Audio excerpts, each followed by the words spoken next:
25 de maio de 2016. Palmeiras recebe o Fluminense no Allianz Parque e Dudu deve fazer trio de ataque com Jesus e Roger Guedes.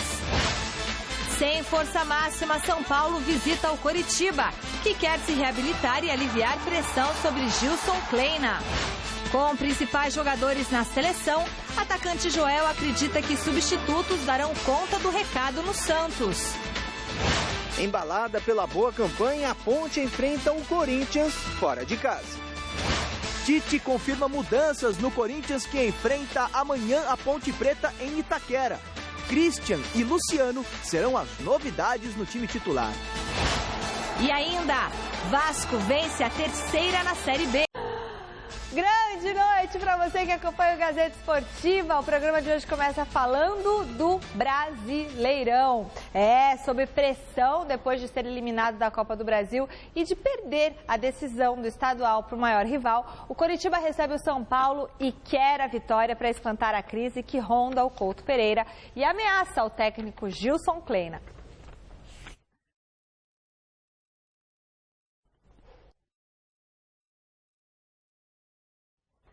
Áudio. Magrão. Opa, tivemos um pequeno probleminha técnico. Daqui a pouquinho vocês vão conferir a reportagem completa.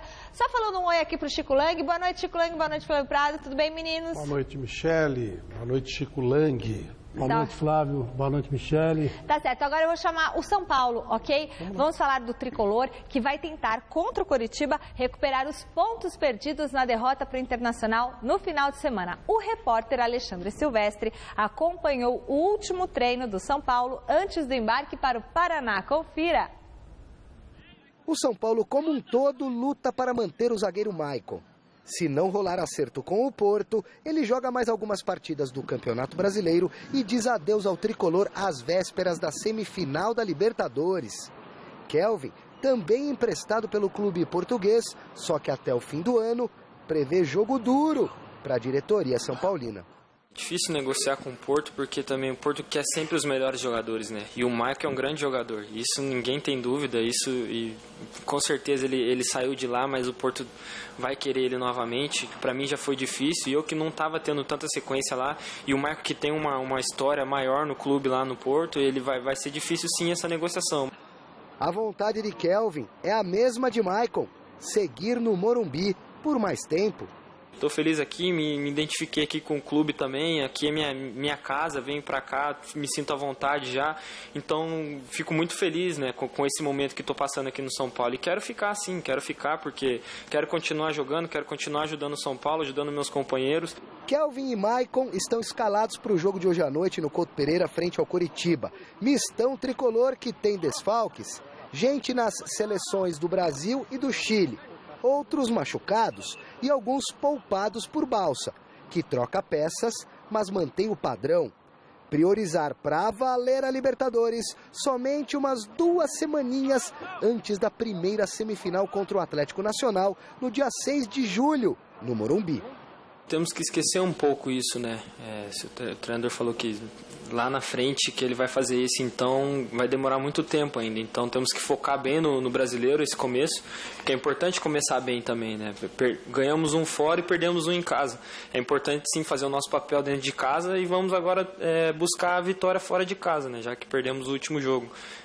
Perdemos o último jogo, mas não foi um jogo que jogamos mal, que não foi aquele jogo em que você vê muitas falhas ali, e foi um jogo que a gente tem que colocar como exemplo. Jogamos bem, mas não vencemos, então temos que jogar bem e vencer o próximo jogo.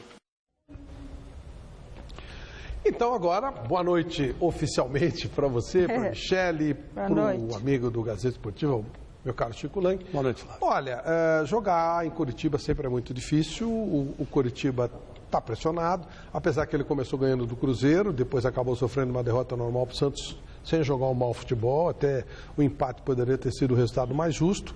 O São Paulo vai com vários desfalques, muita gente poupada, alguns jogadores convocados para a seleção. Um difícil prognóstico. O São Paulo tem alguma dificuldade no Paraná, especialmente contra o Atlético Paranaense. São Paulo costuma ter... Ele perde, né, do Atlético Paranaense. Contra o Curitiba não é tanto assim. Sei lá, Chico, o São Paulo precisa buscar em algum lugar esses pontos que ele deixou para o Internacional, né? Sem dúvida, Flávio. Boa noite. Eu comparo esse campeonato brasileiro, não sei se você concorda comigo, Flávio, aquelas corridas de Fórmula 1 em que começa a corrida e há uma pancadaria generalizada entre os carros. O sujeito perde a direção, estoura um pino na roda traseira, o pneu voa, aí 5, 6 caras batem, a pista é interrompida, aí uns desviam, aí a prova segue ou a prova para, sabe, aquela confusão. O Campeonato Brasileiro começou mais ou menos assim, um batendo no outro, uma coisa assim incrível, não foi uma largada normal, uma largada tranquila, foi uma largada de desastre típica de Fórmula 1. Típica de Fórmula Ford, sei lá, né? Fórmula Indy, quando os caras saem tudo de uma vez, todos querem fazer a mesma tomada de curva, aí é uma cacetada atrás da outra. É a mesma coisa. Então, eu, Flávio, vou ter que esperar a poeira baixar, entrar o socorro na pista, para depois eu começar... Como é que chama aquele carro? Não é safety car. Safety car? Safety car, boa, Michel. Safety car. Vai entre logo o safety car, porque começou de um jeito o Campeonato Brasileiro. Ninguém fez 6 pontos e só um time não fez ponto nenhum, que foi o América Mineiro. E foi o América Mineiro. Então você veja que desastre, né? Foi uma arrancada, tem que parar o campeonato e fazer tudo de novo. Quer dizer, não precisa voltar nas rodadas que passou, mas tem que começar tudo de novo. É a terceira rodada, vamos ver se entra lá o safety car na pista, né? E todo mundo começa a arrancar direitinho, né? Vamos deixar para competir ao longo da corrida, né? Ou vamos dizer assim, desse torneio, que é um torneio longo, né? Um torneio comprido demais. Para ter a largada assim com tanta sede ao pote, né? Então, acho que tem que dar um tempo. Hoje, por exemplo, São Paulo, se conseguir o empate, já é um bom resultado, porque vai jogar com o time todo remendado, né? É um bom resultado. E aí, o interessante agora, gente, é não pensar no futebol bonito, eu acho, para os clubes. É tentar fazer ponto e tentar, vamos dizer assim, dar uma ajeitada na carga, porque... Vou te contar, o começo de campeonato lazarento esse, hein? Chico, agora a gente vai ver o zagueiro Juninho do Coritiba falando aí sobre a expectativa para esse jogo. A gente joga pelo Gilson Kleina e por nós mesmos, né? Porque é um jogo dentro de casa onde a gente precisa pontuar. E deixamos os pontos escapar fora de casa diante do Santos, né? O time estava muito bem em uns erros, acabamos sofrendo os 2 gols e eles conseguiram reverter o placar. A gente tem que jogar assim pelo grupo todo, porque ele tem a confiança na gente, a gente tem a confiança nele. Então temos que jogar por nós mesmos. O São Paulo deve vir com um time bem modificado, um time quase reserva, titulares mesmo, só o goleiro Denis, o Maicon e o Kelvin. Isso muda alguma coisa para o Curitiba? Pode mudar em algumas questões, né? Porque a gente tem que ficar de olho no São Paulo, tem que estar de olho no nosso elenco. Que o nosso elenco é muito bom e só assim vamos conseguir ganhar a partida, né? Que a gente confia no nosso elenco, confiamos em todos. Então isso a gente tem que colocar desculpa, a gente tem que se motivar cada vez mais. Muito bem, no Allianz Parque, o Palmeiras recebe o Fluminense no reencontro dos clubes depois da semifinal da Copa do Brasil do ano passado. E é para a Casa do Verdão que nós vamos agora. Por lá está o repórter Fernando Gavini. Boa noite, Gavini.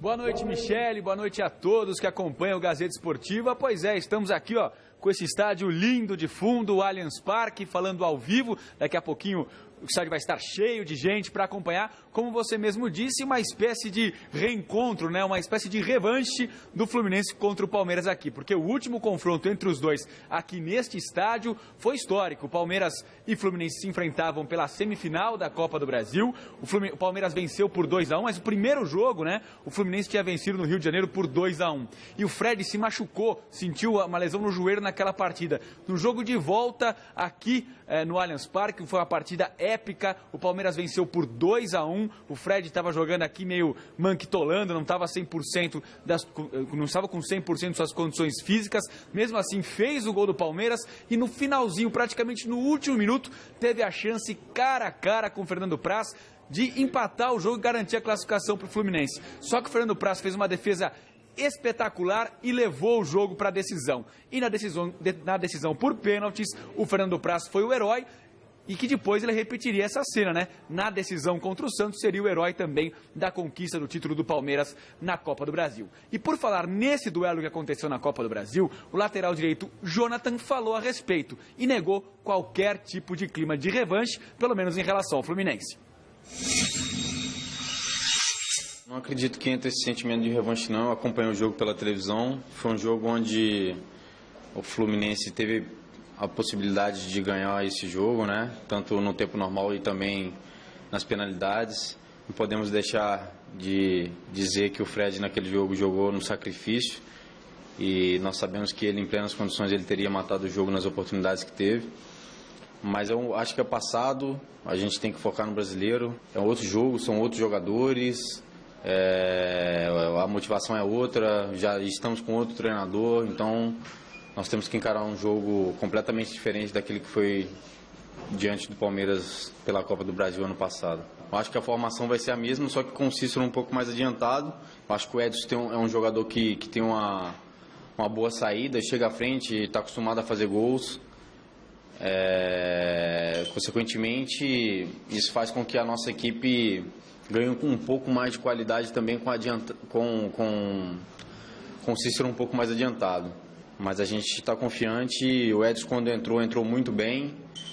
Conseguimos 2 vitórias com o Edson e ele está preparado, é um cara que tem personalidade e vai nos ajudar.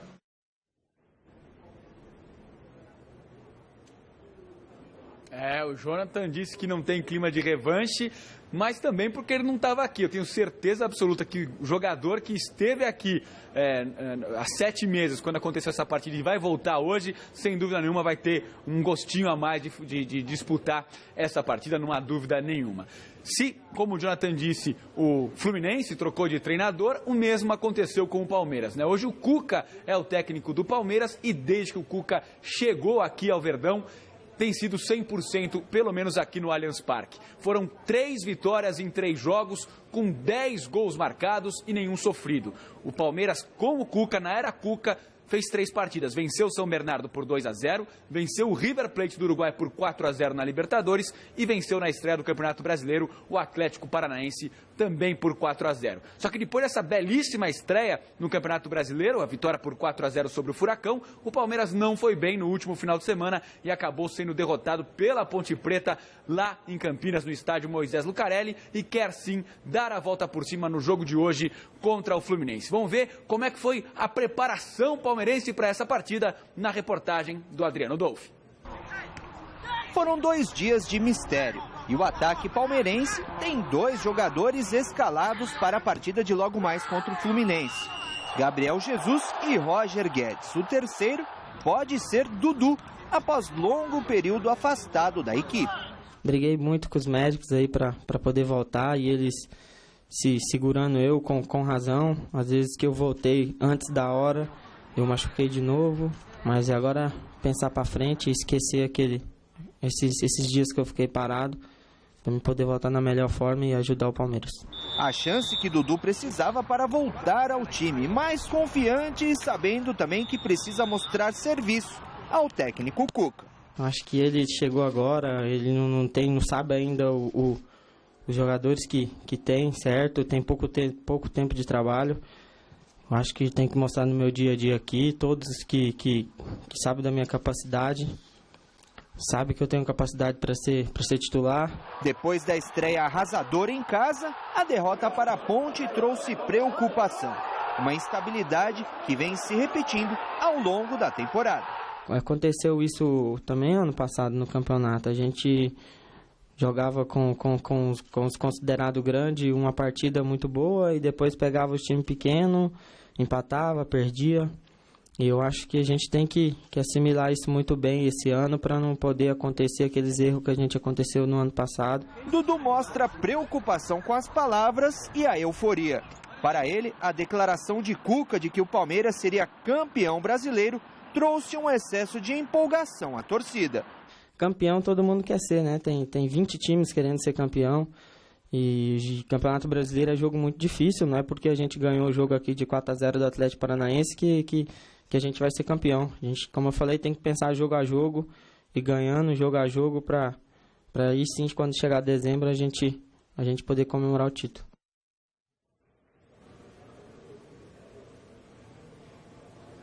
O Dudu aí com toda a pinta de que vai pro jogo mesmo, né? Foi escalado para entrevista coletiva na véspera da partida, toda a pinta de que o Palmeiras vai usar um ataque diferente, né? Depois da lesão do Lucas Barros, vinha usando o Alexandro como centroavante, mas a tendência é que o Cuca escale na partida de hoje um ataque bem leve, com o Roger Guedes pela direita, o Dudu pela esquerda e o Gabriel Jesus atuando como falso 9 no comando do ataque. Claro que isso, pelo menos por enquanto, é só especulação, é a tendência, certeza a gente só vai ter mesmo momentos antes da partida. Agora faltam mais de 3 horas para o jogo começar, o Palmeiras vai chegar aqui por volta de 1h30 antes da partida começar, e só aí que a gente vai ter a certeza absoluta da escalação do Verdão. Eu vou embora agora, mas não vou embora em definitivo não. Eu volto daqui a pouco no programa para trazer mais informações do Palmeiras e desse duelo entre o Verdão e o Fluminense. Michele.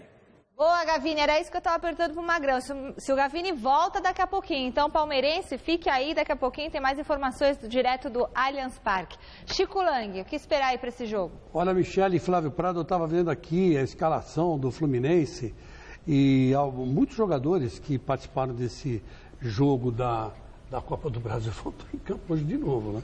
Então, eu acho que o Gavini tem um pouco de razão quando ele fala que é impossível o cara entrar em campo, ninguém tem sangue de barata. Claro. E não lembrar que perdeu uma vaga por um triz, né? Por um último. Não era por na cabeça, que nem aquele tango que tem na Argentina. Por na cabeça. Né? Volta, Carlito Teves, não é isso. Não tem nada a ver. É por na bola, né? Que foi uma bola que sobrou no pé do Fred. Fred livre na frente do Prado, costuma perder gol, chutou e o Prado pegou. Aí foi para os pênaltis e deu Palmeiras. E eu acho que de todos os jogadores do Fluminense hoje, o Palmeiras tem que se preocupar com não fazer faltas na entrada da área. E vou te explicar por quê, Flávio Prado. Porque esse garoto que foi revelado lá no Fluminense, chamado Gustavo Scarpa, é o melhor cobrador de faltas do Brasil hoje. Ele está fazendo gol de falta até na casa dele. Até na casa dele, ele brincando, ele dá um chute naqueles golzinhos pequenininhos, a bola entra no ângulo. O negócio está assim um absurdo. Então já vou dando um toque para os palmeirenses, zagueiros, meu amigo Vitor Hugo que vai jogar, nosso amigo Vitor Hugo, que vem sempre aqui. Vitor Hugo, não faça falta na entrada da área em ninguém, porque é meio gol do Fluminense se acontecer isso. Esse moleque está batendo muita falta, muita falta. Então precisa tomar muito cuidado. Além dos outros cuidados, né? Com o Fred, que é um cara sempre perigoso, né? Com uma perna só, o Fluminense joga em função dele. Mas agora tem esse Gustavo Scarpa também dando muito problema, né? E vamos ver como é que vai jogar o Jean, né? Que fez o nome dele praticamente no Fluminense. E hoje encara pela primeira vez o seu ex-time, né? Bom, eu acho que o Palmeiras vai, com esses 3 atacantes, o time vai ser leve, como disse o Gavini, vai pressionar o Fluminense. Eu acredito, eu gosto muito desse grupo do Palmeiras. Acho que o Cuca vai mexer, vai se alinhar, vai se ajeitar. Eu vejo o Palmeiras como favorito, especialmente para jogar em casa, os números passados. O Palmeiras não toma gol em casa. Eu vejo o Palmeiras como favorito para o jogo. Não vai ser um jogo fácil, claro que não. Mas eu vejo mais possibilidade do Palmeiras. Acho que dá Palmeiras no jogo de hoje. O Palmeiras vai buscar aqui em casa os pontos que ele deixou lá em Campinas. Bom, é justamente essa pergunta da nossa enquete que está no ar no site gazetesportiva.com. Qual será o resultado de Palmeiras e Fluminense? Vence o Verdão? É o que o Flávio Prado acha. Dá empate? Ou o tricolor carioca vence, Chico Lang? O que você acha? Olha, eu vou dizer uma coisa para você. Esse jogo tem tudo para acabar empatado, né? Tudo para acabar empatado. E muito cuidado com a bola parada do Fluminense. De novo, eu falo isso. Porque o menino está batendo muita falta. Se ele acertar o pé 1 ou 2 vezes, já era. Já era. Bom, para mim vai dar Palmeiras. O assunto agora é o Campeonato Brasileiro da Série B. Daqui a pouquinho, às 7h30, o Bahia recebe o Joinville na Arena Fonte Nova, em Salvador. Ontem foram realizadas 9 partidas. O Sampaio Corrêa perdeu do Paraná por 2-1 em São Luís do Maranhão. O Brasil de Pelotas fez prevalecer o mando de campo ao vencer o Bragantino por 2-0. E em Lucas do Rio Verde, Luverdense e Avaí empataram em 1-1. Veja os gols dos outros jogos. Fora de casa, o Atlético Goianiense conseguiu um ótimo resultado ao bater o Ceará por 1-0. Luiz Fernando fez o gol da partida. Jogando em Osasco, o Oeste conseguiu a primeira vitória sob o comando do técnico Fernando Diniz. E a tarefa não foi das mais fáceis, já que Luíde marcou o primeiro a favor do CRB. A reação veio só no segundo tempo. Aos 25, Léo Arthur aproveitou o rebote do goleiro e empatou. E a 4 minutos do fim, Ricardo Bueno fez o gol da vitória do Oeste. E ficou nisso, 2-1. O atacante Keirson voltou a ser decisivo numa partida de futebol ao assegurar os 3 pontos para o Londrina contra o Náutico. Foi dele o gol da vitória do Tubarão por 1-0. O Criciúma recebeu o Goiás e venceu com autoridade. De cabeça, Gustavo abriu o placar no Heriberto Rilse. O zagueiro Natan ampliou a vantagem também numa cabeçada, 2-0 Criciúma. Já na segunda etapa, Elvis balançou a rede e praticamente definiu a vitória ao time da casa. O Goiás ainda teve tempo de fazer o de honra com Cassiano, mas era tarde, final 3-1. Depois de 2 rodadas com derrota, o Tupi, equipe recém-chegada da Série C, resolveu mostrar o futebol que a levou a subir de divisão. Diante do Paysandu, o time mineiro não tomou conhecimento do adversário e goleou por 5-1. Vinícius Quis marcou 2 vezes, Thiago Silvi, Marcos Serrato e Recife fizeram os outros gols do Tupi. O Papão e outros 3 clubes ainda não venceram no campeonato. Já o Vasco segue com 100% de aproveitamento na Série B. Contra o Vila Nova, Nenê foi o cara da partida, marcando o primeiro de pênalti. E depois, numa belíssima cobrança de falta no ângulo do goleirão, 2-0. Até aqui, apenas Vasco e Atlético Goianiense venceram os 3 jogos iniciais do campeonato. Ô Flávio, quem ganhou esse jogo, afinal de contas? Foi o Oeste ou foi o Audax? O Audax. O Audax? O Audax com gols do Ricardo Bueno, para não dizer que... né? Ex-Palmeiras. Com o Fernando Diniz no banco, né? Que diferença tem? O time todo, né? Praticamente só que aqueles que debandaram e tal, mas o resto é o jeito de jogar, já é o primeiro gol com tabelinha. O Vasco normal, né? Ele vai subir fácil, agora surpresa é o Atlético Goianiense, que ainda quando o Oeste era Oeste, né? Ele tá daqui do interior, de Itápolis, ganhou um jogo lá em Catanduva, né? Fosse agora já não ganhar, mas ele tem 3 vitórias. Vou fazer uma pergunta para você, curta e grossa. O Nenê vem fazendo jogos do Vasco da Gama esse ano muito bons. Fez 3 gols no outro jogo, fez 2 nesse aqui, já são 5 gols. Se você fosse o técnico da seleção, independentemente de ser o Dunga ou não, você, Flávio Prado, você chamaria o Nenê, que está jogando a segunda divisão, para compor a seleção nas eliminatórias? Não. Não chamaria? Não. Por quê? Não leva a fé o cara? Não. Chumbrega? Não é chumbrega. Coitados, a mãe dele está assistindo. Ele jogaria em alguns times da Série A do Campeonato Brasileiro. A seleção brasileira já é outro papo, né? A conversa é um pouco mais, o buraco já é mais embaixo. Tá certo. Mas é nosso amigo, eu gosto muito dele. Muito bom. Você chamaria ele, Chico? Eu não sei, porque eu me lembro um pouco do Douglas. O Douglas, quando apareceu no Corinthians e jogou na segunda divisão, era o melhor meio esquerdo do futebol brasileiro. E por preconceito, né, por estar na segunda divisão, nunca foi chamado. Aí, tá certo, você vai falar, jogava o Kaká, tinham outros jogadores na época que supriam essa vaga, concordo. Mas o Douglas, quando jogou pelo Corinthians na segunda divisão, foi um jogador sensacional. Subiu para a primeira divisão, também foi campeão pelo Corinthians, jogando um bolão. Quer dizer, às vezes... A segunda divisão é complicado, até o Herrera jogou bola na segunda divisão, lembra? Lembro. Quase gol. Lembro, quase gol jogou. Mas aí você vê que, mesmo assim, às vezes... O Dunga convoca. O Jefferson, que caiu com o Botafogo para a segunda divisão, ele chamou, da mesma forma, porque estava no grupo. Quer dizer, o que vale para um não vale para outro. A Copa Libertadores é o destaque de hoje do site gazetesportiva.com. Já entrou lá? Já deu essa olhadinha? Bom, com a definição dos semifinalistas, a Conmebol divulgou hoje as datas e os horários dos confrontos das semifinais. O São Paulo começa a disputa com o Atlético Nacional da Colômbia por uma vaga na decisão dia 6 de julho, 9h45 da noite, no Morumbi. O jogo de volta acontece na semana seguinte, no dia 13, em Medellín, também às 9h45. Já Boca Juniors e Independente Del Valle jogam nos dias 7 e 14 de julho. A competição para por mais de um mês por conta da realização da Copa América Centenário. Então entre lá no site gazetesportiva.com, tem todas as informações completas. Seleção brasileira. Ainda não foi definido se o lateral direito Daniel Alves será cortado da delegação brasileira que participa da Copa América Centenário. A apresentação do jogador estava marcada para hoje e um parecer só será divulgado depois que ele for avaliado pelo departamento médico. Caso as dores que ele sente no pé sejam algo mais sério, Fagner, do Coringão, deve ser o substituto. Enquanto isso, o time do técnico Dunga continua se preparando na Califórnia.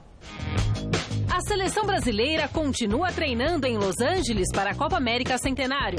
Para o goleiro Alisson, a competição é encarada com seriedade. É uma edição comemorativa, mas para a gente é uma competição muito importante para nos dar confiança, né, para o nosso time também ir pegando uma confiança maior para o restante das eliminatórias. Então, para a gente é muito importante essa competição para dar confiança. De malas prontas para defender o Roma, Alisson não pensa em perder a vaga de titular na seleção. Na seleção, né, ninguém tem cadeira cativa, então acho que é cada dia, cada jogo, cada treino, provar sempre. É o meu valor aqui dentro. Mas o Dunga deixa claro que o que a gente faz no clube também pesa muito, né, na escolha dele. Então, penso sim, mas eu vou para Roma com o objetivo de jogar. Se eu for jogar ou não, isso é uma consequência do trabalho que eu vou fazer lá. Mas eu estou muito bem focado no meu momento na seleção, na minha oportunidade. Vou procurar aproveitar sempre da melhor maneira. Se o belo arqueiro está concentrado no time canarinho, a fera da zaga Tupiniquim, Gil, comemora a chegada de jogadores ao grupo como o volante Elias. No final de semana a gente vai ter o grupo completo aí de jogadores, mas os que estão aqui já estão se empenhando ao máximo aí para poder fazer o melhor para a nossa seleção. Então a gente está focado em fazer um grande trabalho no dia a dia, para quando chegar nos jogos a gente sentir menos.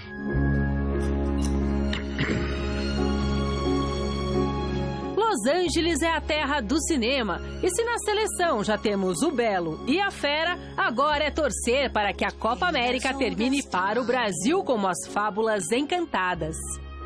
Muito focado aqui, a gente com certeza tem grande chance de chegar nesse final feliz. Barely even friends, then somebody bends unexpectedly.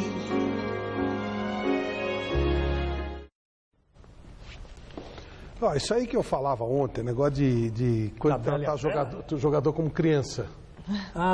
Entendi. Tratar jogador como criança. Pega na mão. Bela Fera, eu acho maravilhoso, eu adoro, gosto, adoro Disney. A sua neta deve gostar, né? Gosta, ela gosta mais de um... mas a Bela Fera ela gosta. Minha filha gosta mais. O Daniel Alves tem que ir lá, tem que mostrar. Mas por quê? Não confiam no que ele está dizendo, então, no que o médico dele diz? O médico do Barcelona, o cara vai até lá para mostrar se está machucado. Existe um médico profissional no Barcelona, ele é um profissional. O cara do Barcelona também ele fala, tem condição, não tem, acabou. Essa frescura que precisa acabar na CBF, sabe? O cara é profissional, pô. O cara é profissional. Pode ou não pode, acabou. Essa frescura é que enche o saco do jogador. Não, e também se de repente o jogador inventa, sei lá, não é o caso, mas se o jogador inventa, olha, fala pro médico, isso é super antiético, né? Fala que eu tô com alguma coisa. É porque ele não quer defender a seleção brasileira. Não é obrigado a jogar na seleção também. Não tem que a seleção não paga nada pro cara. O cara não tem obrigação de jogar pela seleção. Ele vai porque ele quer ir e acabou. Ele não é obrigado a jogar. Isso não é exército. Ele não ganha nada por isso. Eu sempre falo, o que é que a seleção brasileira deu para o Neymar, por exemplo? Nada. Ele precisa da seleção brasileira para quê? Para nada. Então ele vai porque ele quer ir. Não estou dizendo que esteja fazendo um favor, mas não significa nada. Hoje ele joga no Barcelona. Um jogo Barcelona e Real é muito mais importante que a Copa América inteira. É isso que eu quero dizer. Então, se o cara vai, é porque ele vai, porque é importante, é legal para ele, gosta profissionalmente. Não, entendeu? Então, é uma frescura, é uma palhaçada que precisa acabar. O jogador não ganha nada para vestir a camisa da seleção? Zero, ganha nada, não muda nada. Um contrato dele... bichinho, né? O quê? Ganha bicho por vitória. E no Barcelona? Não, o Barcelona ganha Então, ganha mais. Os contratos que ele faz às vezes a marca que ele tem no clube, ela bate com os da CBF, e às vezes ele até perde dinheiro com isso. Muitas vezes até as passagens o cara pagava do bolso, porque a CBF não ressarcia, o clube perde dinheiro. Você precisa acabar com essa palhaçada, sabe? Tá começando... Isso é ridículo, é fazer o cara papel de moleque, vai estar chamando como se o jogador fosse moleque. Isso é uma frescura. E outra coisa, se é para definir que ele vai ser cortado, já devia estar sido definido. Porque aí o Fagner, que é já foi dito que é o substituto que está defendendo o Corinthians, vamos supor que amanhã o Fagner pega a Ponte Preta, joga contra a Ponte Preta, se machuque. Ele tá tratando como se os caras fossem moleque, pô. Os caras do Barcelona são moleques, só os caras da CBF são sérios. Aliás, falando de CBF e seriedade são coisas que não batem. CBF, Comebol, nada é sério. É lógico. Acompanhe o Gazeta Esportiva nas redes sociais. twitter.com/Gazeta Esportiva, no Facebook a página é Gazeta Esportiva e para você rever os programas é só acessar o site da tvgazeta.com.br. 7 jogos hoje e outros 3 amanhã completam a terceira rodada do Brasileirão. Veja onde e contra quem o seu time vai jogar. Vou colocar a arte aqui, Boquinha, Rogerinho. Muito bem. Botafogo e Atlético Paranaense jogam às 7h30 no Estádio Municipal de Juiz de Fora. No mesmo horário, Figueirense encara o Santos em Florianópolis. Aí, às 9 horas, acontecem 2 partidas. Em Volta Redonda tem Flamengo e Chapecoense. E na Arena Independência, o América Mineiro recebe o Vitória. Às 9h45, jogam Palmeiras e Fluminense na Casa do Verdão, Allianz Parque. Coritiba e São Paulo, lá no Couto Pereira.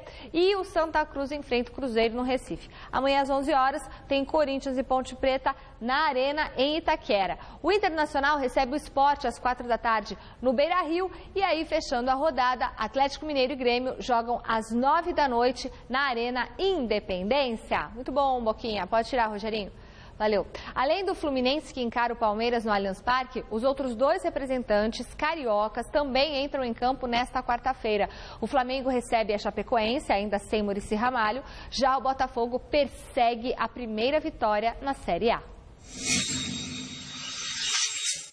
Muita conversa com os jogadores e treino de finalizações. Essa foi a estratégia adotada pelo técnico Ricardo Gomes para tentar reverter o mau início do Botafogo no Brasileirão.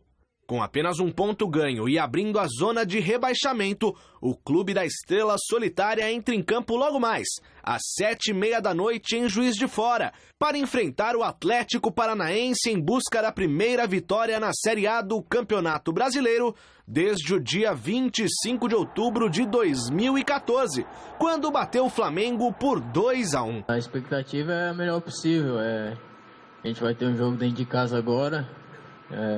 Não tivemos bons resultados nesses 2 últimos jogos, mas agora a gente vem trabalhando, vem sendo bastante falado aí para que a gente possa conseguir a primeira vitória diante do Atlético. A gente tem criado bastante, está tendo várias oportunidades, mas infelizmente a bola não está entrando. Então a gente tenta manter a calma, que na hora certa a bola vai entrar. O Flamengo vai entrar em campo às 9 da noite em Volta Redonda para enfrentar a Chapecoense, com o desafio de não deixar o ambiente conturbado nos bastidores afetar o desempenho dos jogadores. O rubro-negro ainda não sabe se poderá contar com o técnico Muricy Ramalho para o restante da temporada e vive a expectativa de mudanças no departamento de futebol. Eu particularmente não costumo ficar lendo muito as notícias. É claro que uma ou outra a gente acompanha, mas a gente não fica sabendo, né, da reunião, principalmente quando é na Gávea. Então acho que a gente procura focar aqui no nosso dia a dia, né, no que a gente tem que fazer, né, nos treinamentos e levar para campo. A gente vem de uma sequência, né, negativa, né, e todo mundo está incomodado com isso. Né, então a gente vai jogar em casa, né, diante de um adversário que vem de vitória. Sabemos que vai ser difícil, mas temos totais condições de fazer um grande jogo, como fizemos domingo, né, por um detalhe ou outro acabamos perdendo. A gente entrando determinado, como foi no jogo do Grêmio, a gente tem grande chance de sair com uma boa vitória. Sem o trio de titulares que serve à seleção brasileira, os jogadores que ganharam uma chance acreditam que darão conta do recado. O atacante camaronês Joel, uma das esperanças de gols do Santos, falou da expectativa para o confronto contra o Figueirense.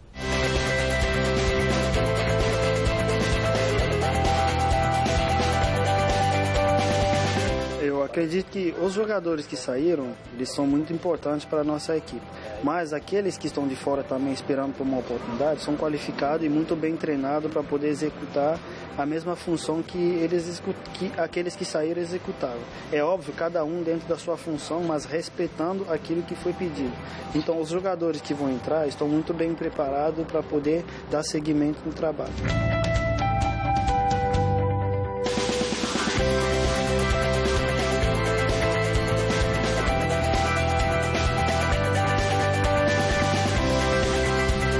Somos atletas profissionais, então a gente tem aquela capacidade de assimilar as coisas rapidamente. Então, mesmo com falta de entrosamento, aquilo que você sabe fazer, colocando ela em prática, ela vai acontecer naturalmente.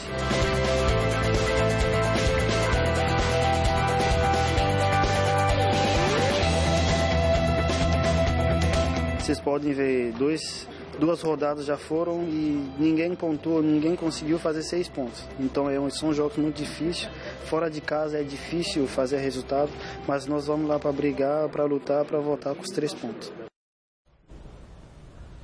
O Santos incrivelmente prejudicado pela seleção, que é uma vergonha. A seleção não vai dar nada para o Santos.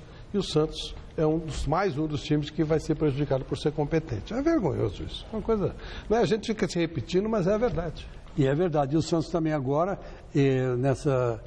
no dia de hoje, foi condenado a pagar uma multa para a DIS a respeito da venda do André, que hoje está no Corinthians, por causa da venda dele para o Dinamo de Kiev, em 1910. Imagina você. Mas isso volta, isso vai e volta. A justiça vai para lá, vem para cá. E esses rolos com o negócio de empresário, isso precisa acabar no futebol, né? Os caras que fazem esses rolos aí têm que ser punidos também. É vergonhoso isso. Eu acho que isso devia se criar um departamento, já que as federações não são extintas mesmo, um departamento de fiscalização dentro das federações para que esse tipo de coisa não acontecesse mais, né? E que fosse um departamento honesto, direito, correto, né, que cumprisse, que cobrasse de cada um, né, uma atuação um pouco mais ética, né? Que é um tal de dar um chapéu no outro, que é um negócio incrível. Vai pra lá e pega a parte de jogador. Pega pra cá, não pode mais, né? Felizmente não pode mais. E a gente também isso aqui daqui uns 100 anos resolve, que com a rapidez da nossa justiça, daqui uns 100 anos resolve. Talvez os bisnetos do André recebam alguma coisa. Vamos voltar ao Allianz Parque, onde o repórter Fernando Gavini está a postos para acompanhar o duelo entre Palmeiras e Fluminense. Boa noite mais uma vez, Gavini.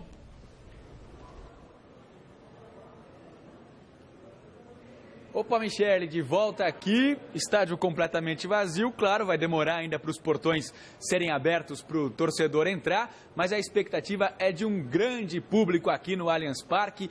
24 mil ingressos foram vendidos de forma antecipada. O Palmeiras que tem, nessas 2 primeiras rodadas, o maior público do Campeonato Brasileiro até agora, na partida de estreia contra o Atlético Paranaense, 33.600 torcedores estiveram por aqui. Os ingressos ainda estão à venda, esses 24 mil é um dado de ontem, o número vai ser maior, vamos ver se consegue chegar nesse número da primeira partida contra o Furacão. Agora, a expectativa do Palmeiras é transformar esses bons números de torcida no Allianz Parque em bons números de aproveitamento de pontos aqui dentro do estádio. Tanto o ano passado como nesse ano, resultados, jogos perdidos, pontos desperdiçados dentro de casa fizeram muita falta para o Palmeiras conseguir alcançar os seus objetivos. Um exemplo claro, por exemplo, Copa Libertadores da América. O Palmeiras perdeu um jogo em casa para o Nacional do Uruguai, que foi preponderante para a eliminação do Palmeiras da Libertadores. No ano passado, se a gente fizer uma comparação com o time que foi campeão, com o Corinthians, o Palmeiras terminou o Campeonato Brasileiro em 9º lugar. Teve apenas 54% dos pontos conquistados dentro de casa. Numa comparação com o Corinthians foi campeão, teve 90% dos pontos conquistados lá em Itaquera. Ou seja, esse é um ponto que o Palmeiras quer e precisa evoluir se quiser brigar pelo título do Campeonato Brasileiro. Logo depois da eliminação na Libertadores, o Cuca colocou o time como candidato, praticamente prometeu à torcida o título do Campeonato Brasileiro. Elenco grande para isso o Palmeiras tem, mas tem que colocar a prova dentro de casa e vai começar por hoje. O Campeonato Brasileiro começou com altos e baixos, uma bela vitória na estreia, uma derrota fora de casa. Hoje não pode perder ponto. O objetivo é conquistar a vitória contra o Fluminense para chegar a 6 pontos na tabela de classificação do Campeonato Brasileiro e aproveitar que nas 5 primeiras rodadas do Campeonato Brasileiro o Palmeiras não sai de São Paulo, não sai do estado de São Paulo e quer somar pontos suficientes para estar nas primeiras colocações até chegar à 5ª rodada do Brasileirão. Vamos ver o que vai acontecer hoje. Palmeiras e Fluminense tem tudo para ser um grande jogo aqui no Allianz Parque. Michele. Vai ser um jogão. Boa noite, bom trabalho para você, viu, Fernando Gavini? A gente se vê amanhã aqui no Gazeta Esportiva. Ao vivo amanhã, hein, Gazeta Esportiva feriado. Você trabalha, né, Gavini? Trabalha. Trabalha, ele trabalha. Eu falo por ele porque eu escalei. Você é o chefe de reportagem. Você trabalha também, o Flávio também, todo Nós mundo. Dois aqui, Sim, nossa dupla equipe de dois. de câmeras não, ó. Os nossos câmeras estão de folga, só voltam segunda-feira. Quem vai fazer o programa, então? Que moleza, né? Outra equipe. No Coringão, a ordem é vencer a Ponte Preta amanhã na Arena em Itaquera para diminuir a pressão da equipe, que soma 5 jogos sem vitórias. Reportagem do Esboril. Nem tudo está tão colorido assim para o técnico Tite. O treinador vive o pior momento desde que retornou ao Corinthians. Já são 5 jogos sem vitória. A última ainda pela Libertadores da América contra o Cobresal há mais de um mês. Momento ruim que chega a atrapalhar até a comemoração do aniversário do técnico, que hoje completa 55 anos. Tenho tudo que o futebol me podia dar, cara. Tudo. Se o papai dissesse, se eu pedir alguma coisa, o papai disse, eu vou olhar para trás e dizer assim, cara, você é muito egoísta. Não, sossega aí, dá um tempo. Eu já passei da idade de rebater críticas, eu absorver e trabalhar. Não tem, dentro das ideias de cada um, entender a compreensão, até porque opiniões diferentes, ninguém está contra ninguém, são opiniões. Elas são do futebol, elas são da atividade, é inevitável. Amanhã, contra a Ponte Preta, serão 3 mudanças. A começar pela zaga, que antes era incontestável e agora não arranca mais suspiros. Wilson ocupará a vaga deixada por Balbuena, que está com a seleção do Paraguai na Copa América. Outra mudança está no meio-campo. Christian assume o posto de Elias. O volante foi escalado pela última vez como titular na penúltima rodada do Campeonato Brasileiro do ano passado, na derrota para o Sport por 2-0, quando vários reservas estiveram em campo. Nesta temporada, atuou apenas 45 minutos, saindo 2 vezes do banco de reservas. Muda sim essa situação, traz o Christian para um jogador de primeira função mais posicional, com muita qualidade técnica de passe, e deixa o Bruno para fazer uma função um pouquinho mais de saída e de retorno. Com esses 2 jogadores com uma incumbência mais de marcação e uma liberdade maior, tal qual foi o outro jogo e segue nessa sequência do Guilherme para estar mais próximo do Luciano. A última mexida está no ataque. André não vive bom momento. É hora de deixar o time e dar lugar a Luciano. Nessa situação complicada, delicada de alterações, o jeito é ficar bem quietinho. Quando o aniversário é do comandante, fica mais difícil organizar aquela principal brincadeira. Muita calma na hora de pensar em dar ovada no professor. Acho que o pessoal não quer arriscar não, né? É meio perigoso, né? No parabéns ali dentro, o Rodriguinho já foi tentar ali, já teve um dedinho assim, então já pipocou, né? Então é melhor ficar quieto.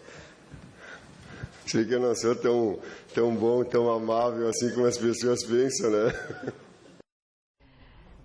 Ei, Tite, a Ponte Preta quer repetir o bom futebol apresentado na vitória diante do Palmeiras por 2-1 para surpreender o Corinthians e embalar de vez no Brasileirão. Veja na reportagem de Adriano Dolfi.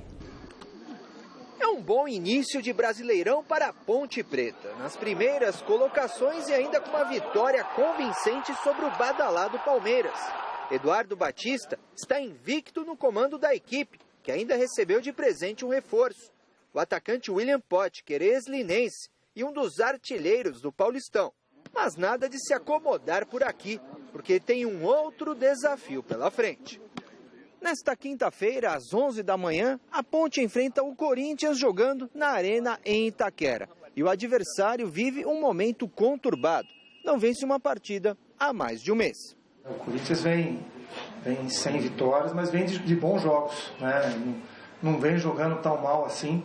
É um time perigoso, com muitos jogadores com capacidade de decidir partida. Acho que a Ponte Preta tem que ir lá para marcar o Corinthians, né? Mas acima de tudo, quando tiver a bola, personalidade para jogar, para atacar e tentar chegar ao gol e, quem sabe, trazer a vitória para casa. O sinal de alerta está ligado. A prova foi o treinamento fechado à imprensa. O time é o mesmo que vem jogando, não era para esconder nenhum segredo, mas eram situações. Contra o Palmeiras, e nos 2 gols fez a diferença, né? Então, algumas situações que o Palmeiras esperava uma coisa e nós apresentamos outra, né? E conseguimos nos 2 gols com jogadas trabalhadas, né? Então, hoje o futebol ele é muito dinâmico. Ele hoje tem quase 30 câmeras no campo e te pega de vários lados. Então, você é muito estudado. Então, se você tiver condições de estudar seu adversário, trabalhar em cima das vulnerabilidades deles, né, a gente pode tirar algum proveito. Pois é, meu querido Fábio Prado, está aí a Ponte Preta contratando um bom jogador, né, esse Potner, né, que é um bom jogador, que eu chamo de Harry Potter. Que é lá do Linense. Que é lá do Linense, e é bom jogador. Vamos fazer meter gol. E tem o Felipe Azevardi. Então, a Ponte Preta se armando, era um bom reforço. Agora, o que eu quero falar mesmo, eu não vou falar do jogo, que o jogo vai ser amanhã de manhã. Parabéns ao nosso querido Tite, 55 Parabéns anos. ao querido Tite, mas eu quero mostrar minha indignação, minha revolta, e eu me sinto enojado com aquilo que foi divulgado hoje pela imprensa. O Neto falou isso no programa da Bandeirantes e eu fiquei enojado. Torcedores do Corinthians uniformizados chegaram junto no Elias, agarraram o Elias pelo pescoço. Nossa. Lá no hotel em Vitória, quiseram bater no Guilherme, quiseram bater no André e foram salvos pelo Tite, pelo Edu Gaspar e pelo Balbuena.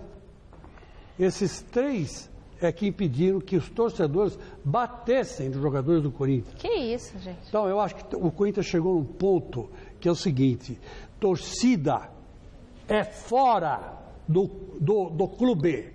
Torcida fora do clube. Não tem que se intrometer a torcida. A torcida não tem que ir lá bater em jogador e querer que o Tite saia e escale jogador. A função deles não é essa. A função é torcer pro time. Não quer torcer, não vai no estádio, pô. Agora, entrar, fazer emboscada dentro do saguão do hotel é o fim da picada. E está gravado, viu, Flávio? Está gravado pelo hotel. O hotel gravou as imagens. Todo mundo sabe quem é. Todo mundo sabe quem é. Agora, quem é que vai lá prender? Isso aí, ué. Ninguém prende, porque todo mundo sabe quem é. Agora, os meus pêsames... Que é conivente, então, pro meu né, querido Edu. O Edu da Gaviões, que hoje é diretor de futebol lá, dizendo que é normal. Que normal, Edu? Que é isso, cara? Como normal? Torcedor fazer tocaia dentro do hotel para jogador? Ó, eu não estou gostando disso e eu acho que está na hora do seu André Santos pôr a mão em cima disso aí. Porque virou zona. Corinthians virou uma zona. E não duvido que perca da Ponte amanhã. Tenho até vontade que perca mesmo. Por causa dessa meia dúzia desses vagabundos que não tem nada que fazer e querer bater em jogador. Jogador tem que incentivar. Ou incentiva, ou fecha a boca. Bater não. Que isso, meu? Eu, quando estou mal aqui, ninguém bate em mim. Eu simplesmente sou afastado, sei lá, dá um jeito. Quer dizer, é uma vergonha o que está acontecendo no Corinthians. A torcida tomou conta do clube, Flávio. Bom, eu tenho nojo desses caras, sempre tive, não gosto de torcida uniformizada, que eles vão tudo para o inferno. Eu quero lamentar profundamente a péssima arbitragem do seu Elmo Rezende favorecendo o Corinthians amanhã contra a Ponte Preta. Já. Ele está antevendo. Você vê? Não, já estou falando desde sábado, antes do árbitro ser escolhido. Flávio. Resultado final da enquete do site gazetesportiva.com vai dar Palmeiras contra o Fluminense, 66% dos votos. O programa de hoje fica por aqui. Você fica agora com as notícias do Jornal da Gazeta com Rodolfo Gamberini e Estela Gontijo e a gente volta amanhã. Amanhã, quando eu vou estar chiando e falando, eu falei, eu avisei. Um abraço, tchau. E eu não sei como é que eu vou estar. Tchau. Tchau.